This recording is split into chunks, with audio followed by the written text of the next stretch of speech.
Hello, welcome to our broadcast.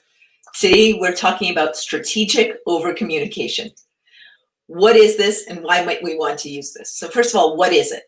It is strategically deciding when you may need to say something in a clearer or firmer or more sticky way so that it stays with people. And that's the overcommunication part. And strategically is knowing when and how to do it. In what situations might you use strategic overcommunication? It's so funny. I do this broadcast with you regularly, but one thing I don't often put up is the actual topic that we're talking about. So here we go. Strategic overcommunication. The benefits of trying to type fast. Strategic overcommunication. Why? I can't tell you how many times as a coach I have seen a situation where one person thought they overcommunicated and one person thought they never heard the message. This is normal. Why is this normal? This is normal because you are you and everybody else is their own you, is their own themselves. Because we're like this, the center of our world is us, our family, our team, our business team, what's going on. And what somebody else says just doesn't land as strongly as what we're thinking. So there are a few things to pull apart in what I've just said. What somebody else says doesn't land as strongly as what we're thinking. So when you hear that, there are already two potential things that are going on, which is if somebody's saying something, how can that be made more my thought for it to really land with me? And also if somebody's saying something and they mentioned it or hinted at it or put it in an email, oh my goodness, I may never have understood how important it is. So let me give you 4 ways that you can strategically overcommunicate. Here are a couple of examples of great strategic overcommunication. One is my friend Margaret at the end of a section of a workshop when people are taking a break and when they come back. And the other is the CEO of a large publicly traded firm who made very, very clear statements in his all hands meetings. So let's start with my friend Margaret. You know Margaret, I speak about her on this broadcast often. I'm pulling out our book, but as you know, it's on my desk under a how to learn cello book. So this is the book that Margaret and I have co-authored. It's my really good friend and colleague, Margaret Greenberg. And here's what she does in order to strategically overcommunicate. She will be at a meeting, and this leads to suggestion number 1. She will be at a meeting where she's got 300 people and they're working on resilience exercises or strengths, and she has a 15-minute break and she needs people to come back. So she, at break time, she will say, now there are 2 numbers you need to remember. One is 11:15. That's the time when we're coming back. So what time is that? And she has everyone repeat it back. Either repeat it back or ask a question. What time is that? When are we coming back? 11:15.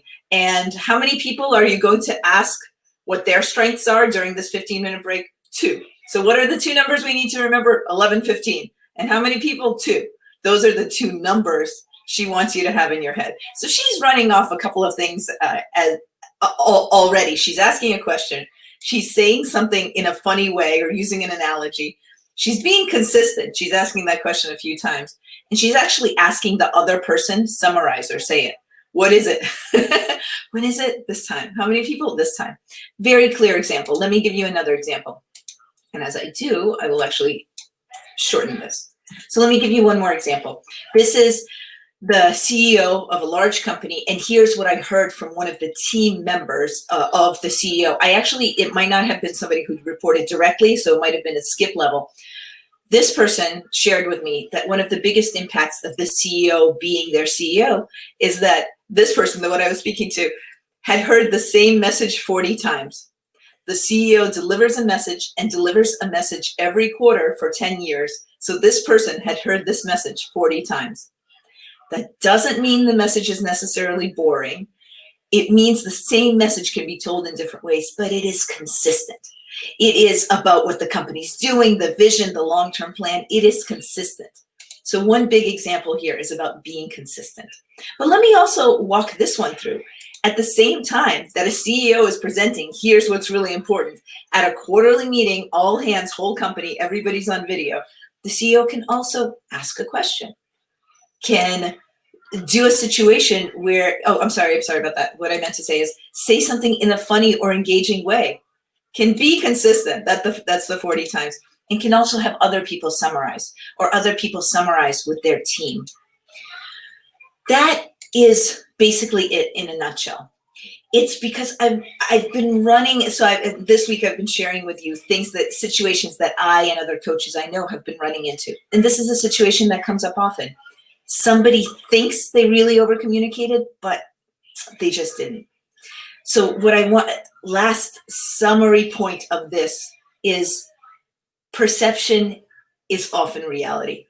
So if other people don't think that you've said something, or said something emphatically, or said that something is crucial or critical or important, then it's almost like you didn't say it. And I hate to say that, because we all, we're honest people, and we're people of our word. And when we say something, we believe that message should have landed. Sometimes it just doesn't land. That same message, the same words, may have different impact on the person who said it, or when you are the person who says it, and when you are the person who hears it.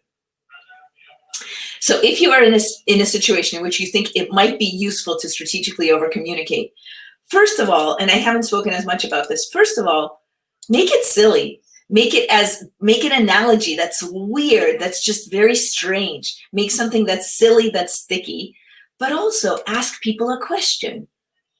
Ask people a question so that that part that I described before, where people start to think of it as something that they believe in, or that they've come to, or that you actually may take them part of the way there and they have to jump to get to a conclusion. Ask that question. Be silly or funny. Be consistent. And have the other person summarize, whether it's right there in the moment, or, hey, could you send me an email about this? Or a question that coaches often use is everything we've just talked about today. If you were to summarize it in one sentence, what would it be? Or what would the main takeaway be, the main point? So as with all of these, I just want to encourage you to have fun with them. If you need to strategically overcommunicate, have fun with it. Have fun with it by being silly, by asking other people. It's so funny sometimes, and this is sort of my closing argument on this, sometimes we want to be so consistent and so firm and so clear that we think we should be speaking to strategically overcommunicate. But maybe it's the other way around. Two of these have to do with the other person speaking.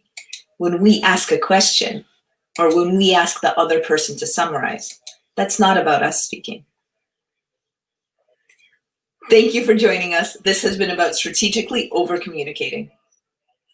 As you know, we are here every day, Monday to Friday at 11 a.m. Pacific. We're excited for you to join us next week when we share more of the Believe Show, what our guests believe that others in their field don't agree with, and where we give you more tools for business and for life. And one more thing, happy Halloween. All the best. See you next week.